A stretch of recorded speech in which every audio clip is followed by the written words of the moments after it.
Hey everybody, it's Mark from G's Bees, and this is what we do. Well, it's March. I should have done it sooner, but I'm a little dragging this year. But so the boxes that I've gone through that have had dead outs, what I'm doing now is I'm cleaning everything up and sorting the equipment so I can get ready. So yeah, this is a mess. I get it. The floor, you guys get to see my nasty garage. But so when the frames sit in here in the boxes like this, the bees want to fill up all that space, and this stuff right here is hard as glue.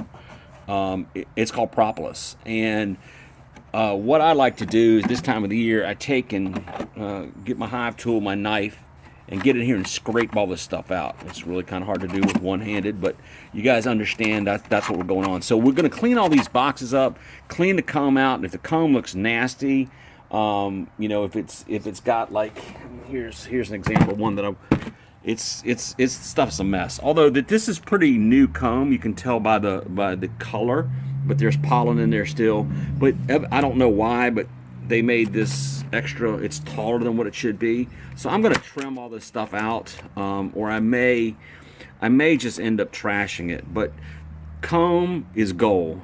So if you get a package of bees, you can put those bees in this comb, and the queen, in theory, can lay today.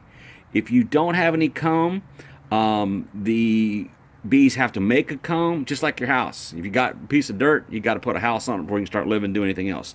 So this stuff is very, very valuable. If you can see right here, if you don't protect it, you'll get this stuff in here. This is wax moth.